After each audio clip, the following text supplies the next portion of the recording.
کوئی بھی اتنی جلد معاف نہیں کرتا، ماں بھی اتنی جلد اپنی اولاد کو معاف نہیں کرتی جتنی جلد بندوں کو اللہ معاف فرماتا ہے، بلکہ جو صغائر ہیں وہ تو بغیر توبہ کے ہی معاف ہوتے رہتے ہیں۔ فرمایا کہ جب تم وضو کرتے ہو تو اعضائے وضو کے گناہ جھڑ جاتے ہیں وضو سے، اور ہمیں پتہ بھی نہیں ہوتا۔ بہت سارے صغیرہ گناہ ایسے بھی ہیں کہ ہم ان صغائر کا ادراک بھی نہیں کر پاتے، لیکن وہ ہمارے سے جڑے ہوئے ہوتے ہیں، اور اسی طرح جب وہ ہمارے سے جھڑتے ہیں تو ہمیں ادراک بھی نہیں ہوتا کہ وہ ہمارے ساتھ جڑے تھے اور ہمارے سے دور بھی ہو گئے اور ہمیں پاک صاف کر دیا گیا۔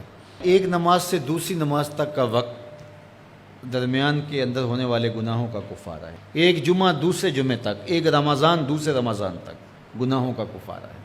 تو یہ اللہ کی کرم نوازیوں کے رنگ ہے۔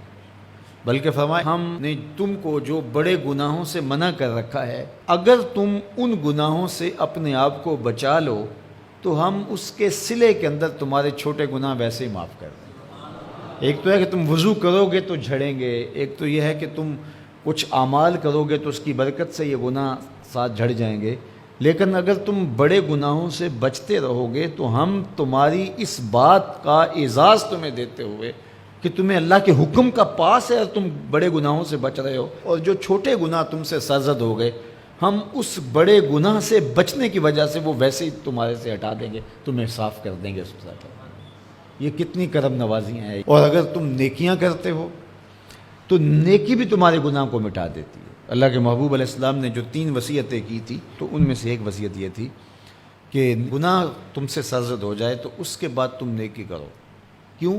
تم ہوہا، جو نیکی ہے وہ گناہ کو مٹا ڈالے گی۔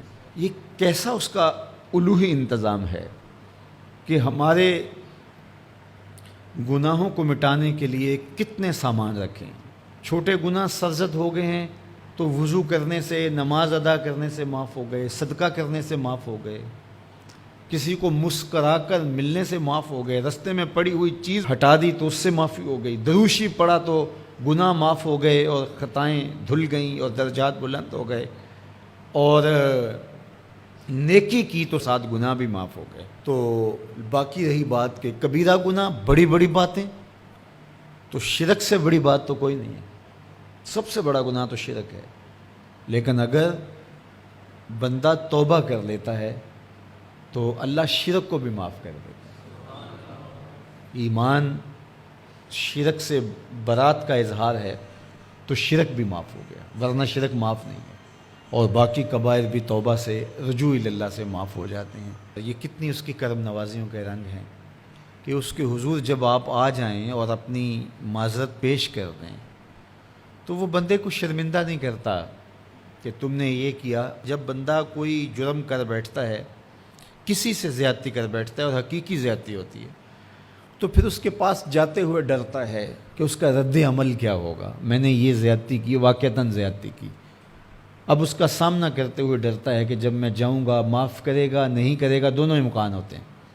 پھر معاف کرے گا تو کتنا رگیدے گا، مجھے کتنا احساس دلائے گا، اور اس کے بعد معاف کرے گا تو بندے کے قدم اٹھتے بھی ہیں، اور کئی وسواس اس کے ساتھ جڑے ہوئے ہوتے ہیں کہ معافی ہوگی یا نہیں ہوگی، اور میری تذلیل ہوگی یا میری کیا صورتحال ہوگی۔ کسی سے بھی معافی مانگتے ہوئے اسی لیے لوگ اڑ جاتے ہیں۔ بعض اوقات وہ جانتے بوجھتے ہوتے ہیں کہ ہم نے یہ زیادتی کی ہے، اپنے بھائی کا دل دکھایا ہے، حق مارا ہے، زیادتی کی ہے، لیکن وہ اس احساس سے بچنے کے لیے تو پھر آہستہ آہستہ آہستہ آہستہ وہ اس کے عادی ہو جاتے ہیں۔ لیکن آپ اور میں گناہ کرتے ہیں تو گناہ کرنے کے بعد جب خیال پیدا ہوا کہ معافی مانگنی چاہیے، تو جب ہم وضو کر کے قدم اٹھاتے ہیں توبہ کے لیے تو ہمیں کوئی ایسا وسوسہ نہیں ہوتا کہ وہ معاف نہیں کرے گا۔ بلکہ حضرت داتا گنج بخش علی حجویری علیہ رحمہ کشف المعجوب میں ایک بزرگ کا قول نقل کیا کہ جس نے توبہ کی اللہ نے اسے معاف کر دیا۔ تو پھر ایک دوسرے بزرگ کا قول پیش کیا، کہا نہیں ایسا نہیں ہے کہ جس نے توبہ کی اللہ نے اسے معاف کر دیا، بلکہ یہ ہے کہ جس کو اللہ نے معاف کرنا تھا اس کو توبہ کی توفیق دے دی۔ وہ خود کہتا ہے نا کہ توبوا الی اللہ، میری طرف آؤ، رجوع کرو اور میری طرف آ کے اپنے گناہوں کی معافی مانگو، تو اللہ توبہ کے لیے بلا رہا ہے۔ تو جب بلا رہا ہے تو اس کا مطلب ہے معاف کر دیا تو بلا رہا ہے نا۔ اب اگر اس کے باوجود بھی کوئی نہیں آتا تو پھر اس کی حماقت اور اس کی بے وقوفی ہے۔